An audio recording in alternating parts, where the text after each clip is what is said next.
জানিয়ে দিব এই মুহূর্তে আমাদের হাতে এসেছে বাংলাদেশের গুরুত্বপূর্ণ আপডেট সংবাদের শিরোনাম। শুরুতেই থাকছে একটি চাঞ্চল্যকর প্রতিবেদন। কোনো শক্তিই ঠেকাতে পারবে না আওয়ামী লীগের ফেরা। 12 ফেব্রুয়ারির আগেই বদলে যাবে বাংলাদেশের রাজনৈতিক মানচিত্র। এ নিয়ে থাকবে বিস্তারিত প্রতিবেদন, তাই সম্পূর্ণ ভিডিও জুড়ে আমাদের সাথেই থাকুন। সবশেষে জানিয়ে দিব প্রধান উপদেষ্টার সঙ্গে ভারতের পররাষ্ট্রমন্ত্রীর সাক্ষাৎ হলো না কেন। এতক্ষণ শুনছিলেন হাতে থাকা আপডেট সংবাদের শিরোনাম, এবারে বিস্তারিত। তবে তার আগে অনুরোধ রইল ভিডিওটিতে একটি লাইক এবং কমেন্ট করে জানিয়ে দিন ভিডিও সম্পর্কে আপনার মূল্যবান মতামত। আরও জানিয়ে দিন ভিডিওটি কোথা থেকে দেখছেন বা কোন জেলা থেকে দেখছেন। কোনো শক্তিই ঠেকাতে পারবে না আওয়ামী লীগের ফেরা।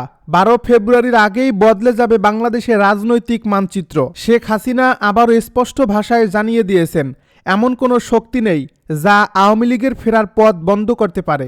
এই বক্তব্য কোনো সাধারণ রাজনৈতিক মন্তব্য নয়, এটি একটি ঘোষণাপত্র, একটি চ্যালেঞ্জ এবং একই সঙ্গে একটি কৌশলগত বার্তা, যার লক্ষ্য একদিকে দলীয় নেতাকর্মীদের মনোবল চাঙ্গা করা, অন্যদিকে প্রতিপক্ষকে স্পষ্ট করে জানিয়ে দেওয়া যে রাজনীতির মাঠ এখনও আওয়ামী লীগের হাতছাড়া হয়নি।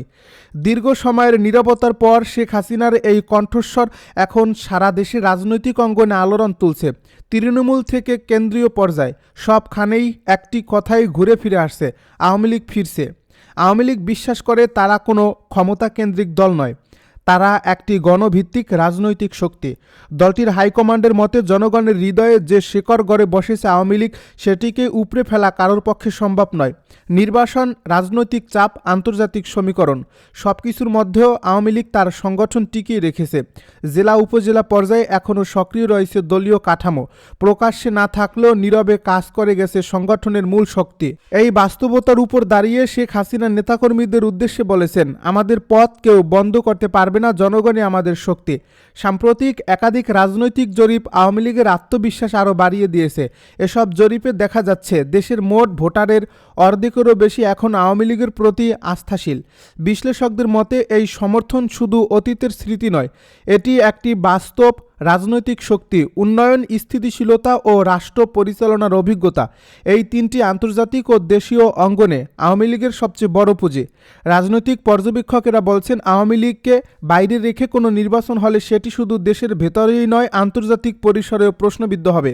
যদি দেশের ভেতরে নয়, আন্তর্জাতিক অঙ্গনেও বদলাচ্ছে সুর।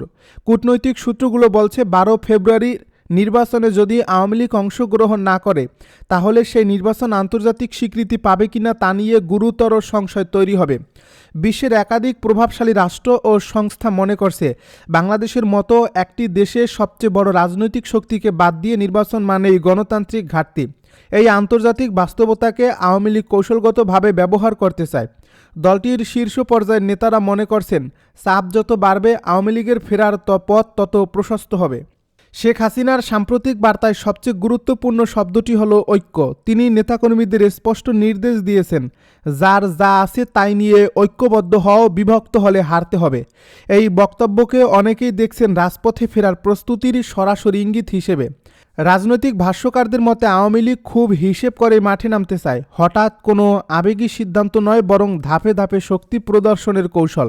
দলীয় সূত্র বলছে 12 ফেব্রুয়ারির আগেই আওয়ামী লীগ রাজনৈতিকভাবে বড় কোনো বার্তা দিতে পারে, যা পুরো নির্বাচনী সমীকরণ পাল্টে দিতে সক্ষম। আওয়ামী লীগের এই আত্মবিশ্বাসী এখন সবচেয়ে বড় আতঙ্কের কারণ হয়ে দাঁড়িয়েছে প্রতিপক্ষ শিবিরে। বিএনপি ও তাদের মিত্ররা বুঝতে পারছেন, আওয়ামী লীগ যদি সংগঠিতভাবে মাঠে ফেরে, তাহলে নির্বাচন শুধু কঠিনই নয়, প্রায় অসম্ভব হয়ে উঠতে পারে। রাজনৈতিক অন্দরমহলের খবর অনুযায়ী আওয়ামী লীগের সম্ভাব্য ফেরার খবরে বিরোধী শিবিরে শুরু হয়েছে হিসাব নিকাশ। কে কার সঙ্গে থাকবে, কে কাকে ঠেকাবে, সব কিছুই নতুন করে ভাবা হচ্ছে। বিশ্লেষকেরা বলছেন, প্রতিপক্ষের এই আতঙ্কই প্রমাণ করে দেয় আওয়ামী লীগ এখনও বাংলাদেশের রাজনীতির কেন্দ্রবিন্দু। আওয়ামী লীগ জানে শুধু আবেগ দিয়ে রাজনীতি হয় না, তাই দলটি এখন 3টি স্তরে কাজ করছে। তৃণমূল সংগঠন শক্তিশালী করা, 2 আন্তর্জাতিক সমর্থন নিশ্চিত করা, 3 রাজনৈতিক ন্যারেটিভ নিজেদের নিয়ন্ত্রণে রাখা। এই তিনটি স্তম্ভের উপর দাঁড়িয়ে দলটি সামনে এগোতে চায়। দলীয় একাধিক নেতা বলছেন, আওয়ামী লীগ কোনো প্রতিশোধের রাজনীতিতে বিশ্বাস করে না। তারা চায় স্থিতিশীলতা, ধারাবাহিকতা এবং শক্তিশালী রাষ্ট্র। সবচেয়ে বড় প্রশ্ন, 12 ফেব্রুয়ারির আগেই কি সত্যিই বদলে যাবে রাজনৈতিক দৃশ্যপট? বিশ্লেষকদের মতে সম্ভাবনা উড়িয়ে দেওয়া যায় না। ইতিহাস বলে বাংলাদেশের রাজনীতিতে শেষ মুহূর্তেই ঘটে সবচেয়ে বড় পরিবর্তন। আওয়ামী লীগের হাইকমান্ড বিশ্বাস করে জনগণ শেষ পর্যন্ত সেই শক্তিকেই বেছে নেবে যারা দেশ পরিচালনার সক্ষমতা প্রমাণ করছে। একটি বিষয় এখন স্পষ্ট, আওয়ামী লীগ শেষ হয়ে যায়নি, বরং নতুন করে হিসাব শুরু হয়েছে। শেখ হাসিনার চূড়ান্ত হুঁশিয়ারি শুধু একটি বক্তব্য নয়, এটি একটি রাজনৈতিক ঘোষণা। 12 ফেব্রুয়ারির আগেই বাংলাদেশের রাজনীতিতে যে বড় কিছু ঘটতে যাচ্ছে সেই আভাস এখন আর গোপন নেই। ফিরছে আওয়ামী লীগ, এই বার্তাই এখন রাজনীতির কেন্দ্রে। প্রধান উপদেষ্টার সঙ্গে ভারতের পররাষ্ট্রমন্ত্রীর সাক্ষাৎ হলো না কেন? বিএনপি চেয়ারপারসন বেগম খালেদা জিয়ার প্রতি শ্রদ্ধা জানাতে বাংলাদেশে আসা ভারতের পররাষ্ট্রমন্ত্রীর সঙ্গে অন্তর্বর্তীকালীন সরকারের প্রধান উপদেষ্টার আনুষ্ঠানিক সাক্ষাৎ না হওয়ার বিষয়টি নিয়ে নানা আলোচনা চলছে। কথা হচ্ছে ভারতের সরকারের পক্ষ থেকে পাঠানো শোক বার্তার বক্তব্য নিয়েও। বিএনপি চেয়ারপারসনের মৃত্যুতে তার প্রতি শ্রদ্ধা জানাতে সংক্ষিপ্ত সফরে বাংলাদেশে এসেছিলেন বেশ কয়েকটি দেশের সরকারের প্রতিনিধিরা। ভারতের পররাষ্ট্রমন্ত্রী এস জয়শঙ্কর ছাড়াও পাকিস্তানি পার্লামেন্টের নিম্নকক্ষের স্পিকার সর্দার আইয়াজ সাদিক, পররাষ্ট্রমন্ত্রী বালানন্দা শর্মা, শ্রীলঙ্কার পররাষ্ট্রমন্ত্রী ভিজিতা হেরথা এবং মালদ্বীপের উচ্চকক্ষ শিক্ষামন্ত্রী আলী হায়দার আহমেদ বাংলাদেশে এসেছিলেন। প্রধান উপদেষ্টার প্রেস উইং এবং পররাষ্ট্র মন্ত্রণালয়ের মুখপাত্রের সঙ্গে যোগাযোগ করে জানা গেছে, সফররত এই নেতাদের মধ্যে পাকিস্তানের পার্লামেন্টের স্পিকার এবং নেপালের পররাষ্ট্রমন্ত্রীর সঙ্গে আনুষ্ঠানিক সাক্ষাৎ হয়েছে বাংলাদেশের প্রধান উপদেষ্টা অধ্যাপক মুহম্মদ ইউনূসের। তবে সাক্ষাৎ হয়নি ভারত, ভুটান, শ্রীলঙ্কা এবং মালদ্বীপের প্রতিনিধিদের সঙ্গে। অন্য দেশগুলো নিয়ে তেমন আলোচনা না হলেও ভারতের পররাষ্ট্রমন্ত্রীর সঙ্গে দেখা না হওয়ার বিষয়টি নিয়ে নানা ব্যাখ্যা বিশ্লেষণ সামনে আসছে।